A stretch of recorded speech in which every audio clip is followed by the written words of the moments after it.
Good morning, everyone. I am Therese Bermudez and I will be reporting about nouns. Noun. A noun is a part of speech typically denoting a person, place, thing, animal, or idea. There are 12 kinds of nouns.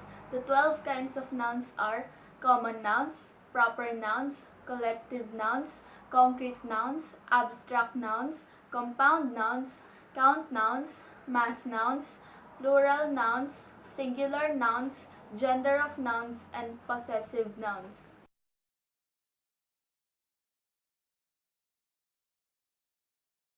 Common nouns. Common nouns refer to a general class of person, place, or thing. Examples of these are table and computer. Table is a common noun because there are many kinds of table and it is not specified, so it is considered as a common noun. Same with the computer.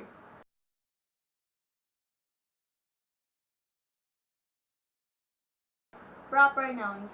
Proper nouns are names that refer specifically to the identity of a certain special noun. Proper nouns include the names of people, geographical names, band names, institutional names, and as well as titles of film, literature, and artwork. Proper nouns are always capitalized.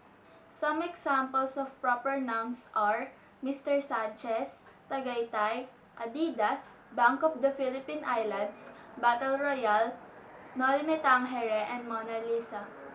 All these examples are considered as a proper noun because they are specific names, places, brand names, institutional names, titles of films, literature, and artworks.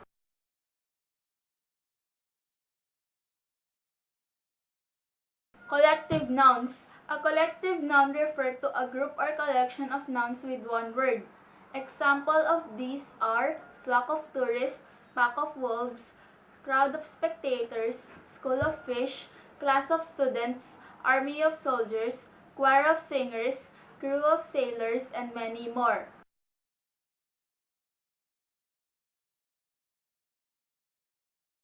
Abstract nouns. Abstract nouns refer to concepts that we objectify in thought and speech but have no material form.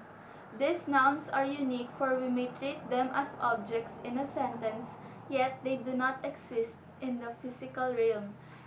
Do other nouns. Example of abstract nouns include hope, desire, fear, bravery, justice, hatred, intelligence, loyalty, convenience, and anguish. Concrete nouns.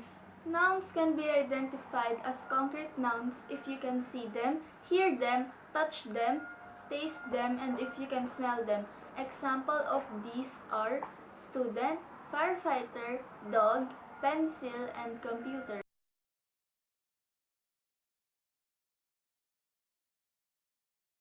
Compound nouns. Compound nouns are nouns that consists of two or more words combined. Some compound nouns are hyphenated, other consist of separate words, and some compound nouns are two or more words combined without a hyphen. Some example of hyphenated compound nouns are Jack in the Box, Forget-Me-Not, and Mother-in-Law. Some examples of compound nouns that are separate words are board of trustees, nail polish, candy bar, blood pressure, ice cream, and grapefruit juice. Some examples of compound nouns that are two or more combined words are manslaughter, teardrop, goldfish, countryside, hairdresser, headquarters, and courtyard.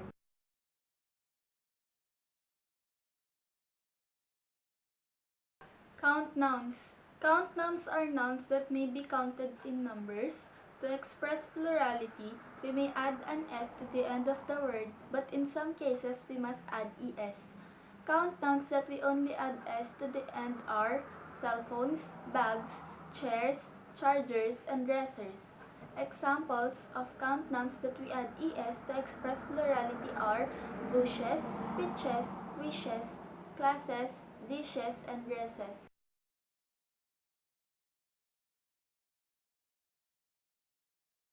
Mass nouns. Mass nouns, also called non-count nouns, are nouns that may not be counted.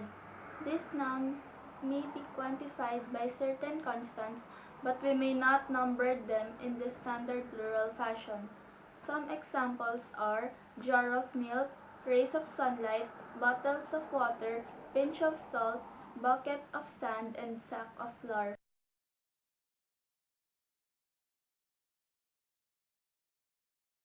Singular nouns. Singular noun is a noun that refers to only one person, one place, one thing, or one idea.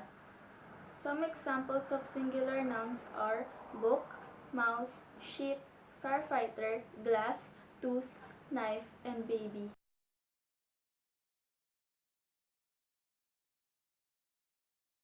Plural nouns. Plural noun is a noun that refers to two or more persons, places, things, and ideas.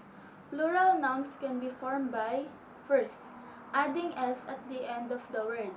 Some examples to these are trees and boats.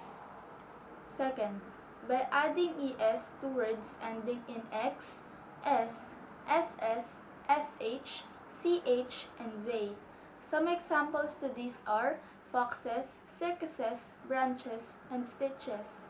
Third rule, by adding s to a word ending with a vowel followed by y. Some examples to these are days and monkeys. Fourth, change y to I if the word is ending with a consonant followed by y. Some examples to these are stories and skies. Fifth, change f to v if the word is ending with f or fe and add s or es. Some examples to these are calves and knives. Sixth, add es to words ending with o, but in some cases, if the word is a foreign origin, s is added to the word instead of es. Some examples to these are heroes, potatoes, pianos, and kimonos. 7. Change the letter A to E. Some examples to these are men and women. 8. Change the middle letters OO to EE. Some examples to these are feet and teeth. 9. There will be no change in the word. The singular and plural form of the word will be the same.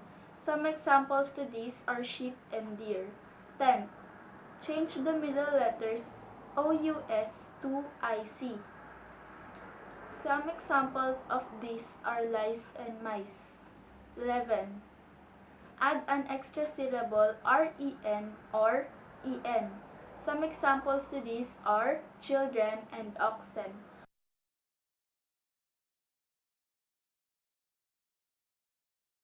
Possessive nouns. A possessive noun is a noun that names who or what owns or has possession of something. First, add apostrophe s to the end of the word if the word is singular.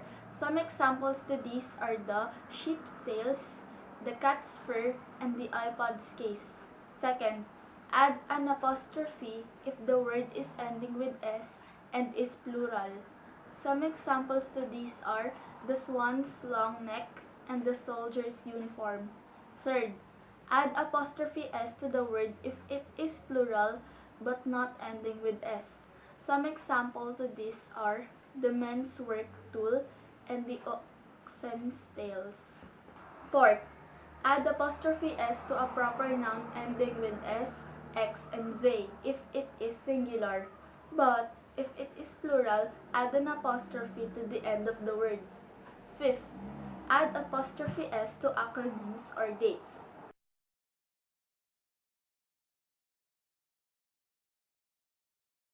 Gender of nouns. The gender of nouns determine whether a noun is masculine, feminine, common gender, and neuter. Masculine gender nouns are words for men, boys, and male animals. Feminine gender nouns are words for women, girls, and female animals. Common gender nouns are nouns that are used for both males and females. Neuter gender nouns are words for things that are not alive. Some examples of masculine gender are father, boy, uncle, brother, rooster, and bull.